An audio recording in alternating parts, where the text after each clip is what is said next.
Good everyone, my name is Olabamiji Oluwaseyi and you're welcome to another episode on Daily Insight Podcast. I want to appreciate those who have been following this podcast for a while now, those who already shared it on their status, watch it on their YouTube, give their comments, give me a feedback. I appreciate your participation and your contribution to advancing this value. I really appreciate you a lot. And if you have been blessed by any of our podcasts, you can kindly reshare and share with your loved ones, your siblings, your brothers, your sisters, your friends, your colleagues, and I know they will be blessed. So this morning, you're welcome to another podcast on Daily Insight Podcast, and I believe that you are going to be blessed. So today, we are looking at something very powerful. We are discussing a very powerful concept this morning, which I like you to sit down and resonate with, thoughtful, meditate on, listen to it again and again. So what are we looking at this morning? We are looking at one of the most powerful exercise that has shaped the universe, that has shaped the experiences of men. And this exercise, I call it cultivating the habit of reading. Cultivating the habit of reading. Reading is very powerful. You will have seen the wide knowledge gap in our world, and the people who have this knowledge gap tends to be a disadvantage in the scheme of things. They are the ones that is the victims of the narrative of the society. They are the refuse. They are the one people dump many unverified philosophies, unverified thoughts, unverified concepts. It is dumped in the mind of people that have this knowledge gap.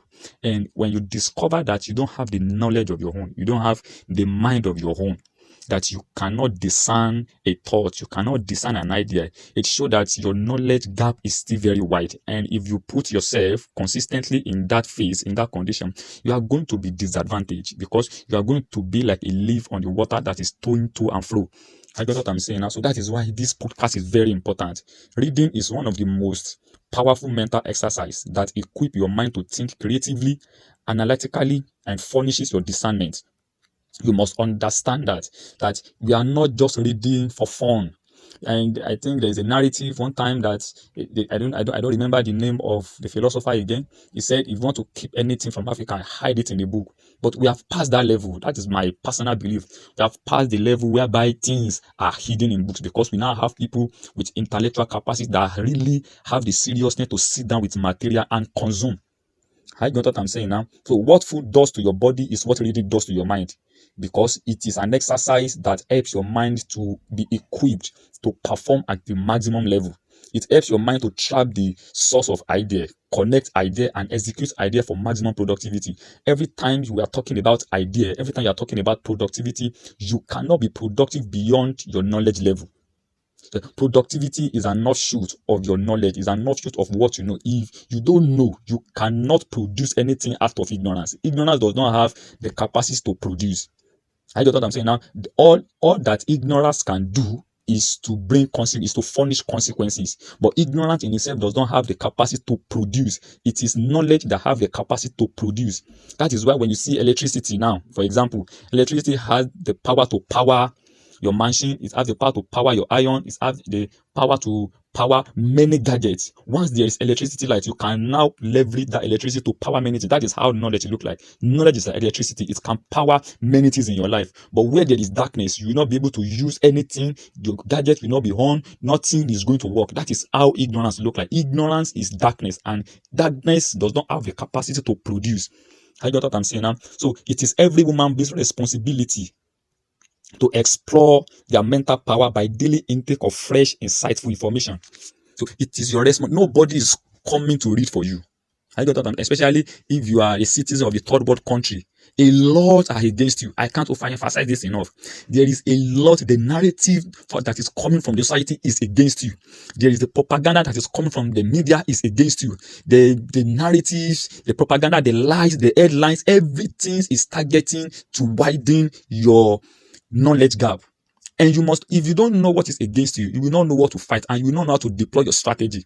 You must first of all have the discernment, and you cannot even have the discernment if you are not committed to reading. It is in the place of daily intake of knowledge that you are able to discern what are the things that is for you and what are the things that is against you. Because we have some people that they are operating under the lowest level, or let me call it the lowest version, or the lowest resolution of discernment, because they cannot discern anything that is wrapped in an intelligent format, even though it is wrong. We have some people that they cannot unwrap lies when it is lucrative, when it is packaged in the lucrative wrapper.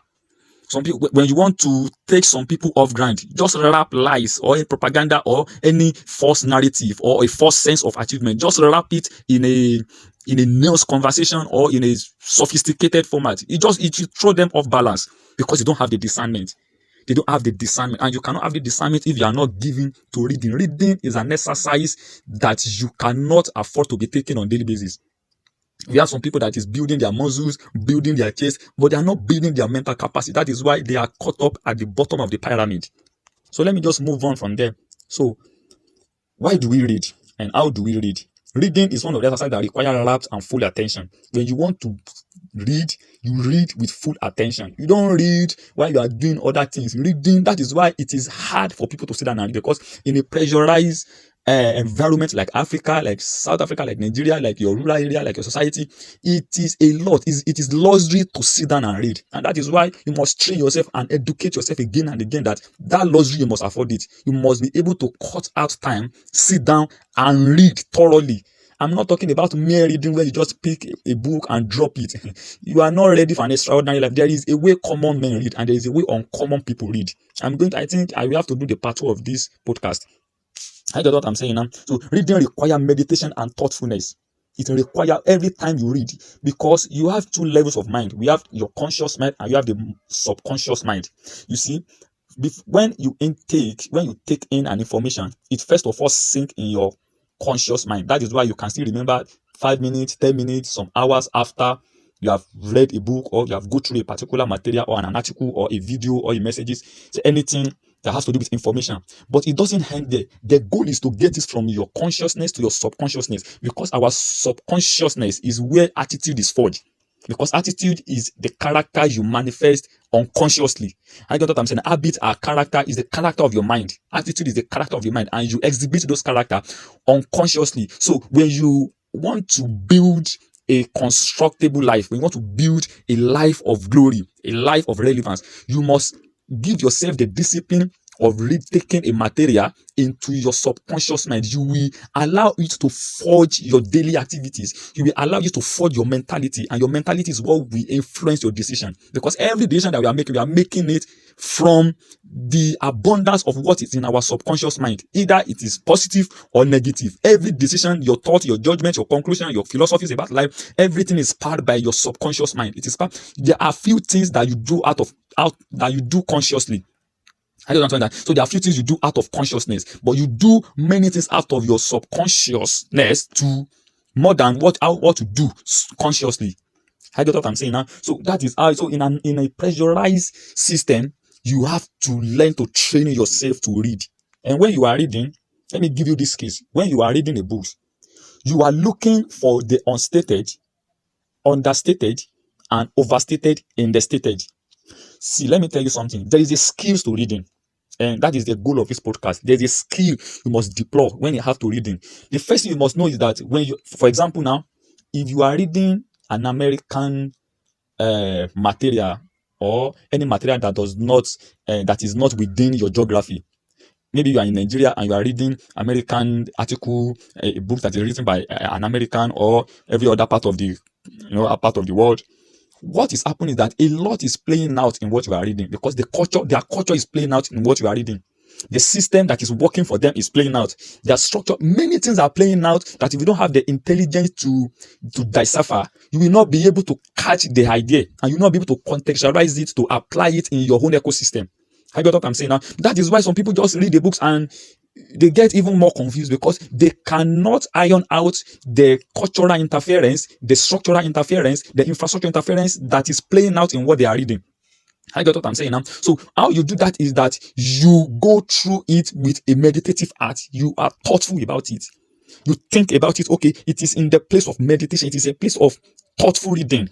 I call it that concentration that you'll be able to iron this thing out, because principles are universal, but principles are context. But the application of principle is contextual, geographical, and personal. So a man from a first world country can write a book, give you series of principles to apply, where those principles are good and if applied. But when it comes to you, because of the differences in the geography and differences in the reality of people that write the books and the reality of the person reading the books, you will have to sit down and know how to contextualize it first. Number two is you must know how it applies to your geography, to your ecosystem. And number three, you must know how to apply it to your own personal life. So principle is universal, but the application of principle is geographical, contextual, and personal.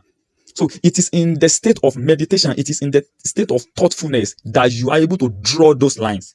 I get what I'm saying now. And also, your attitude to reading must be influenced by hunger for extraordinary life. I don't know the narrative that is driving your reading culture.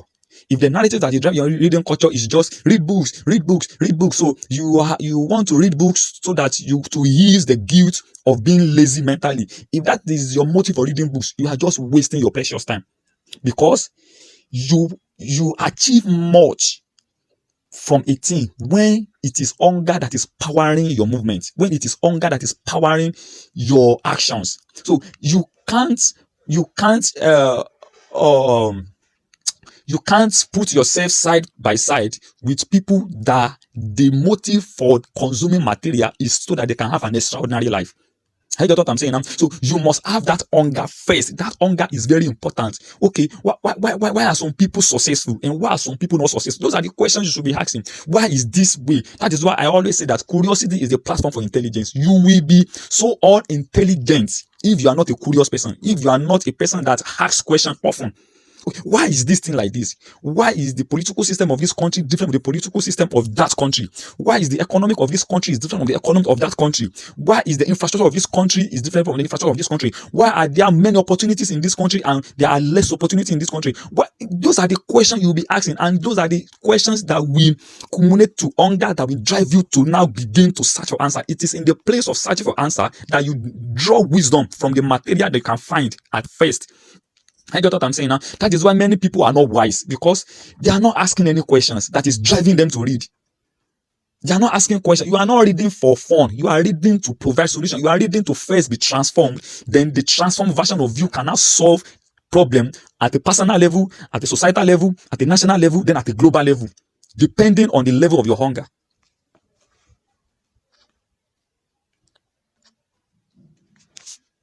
So you have not successfully read the book until you find a point of application in it, because there is a way transformation happened. Transformation does not happen when you are merely reading a book. How transformation happens is that transformation happens when you find the point of application in what you are reading. It is anchored on the point of application. It is the knowledge that transforms, and your transformation will be seen by the quality of your decisions. I got what I'm saying. So I want to see the quality of your decision by the books you are reading.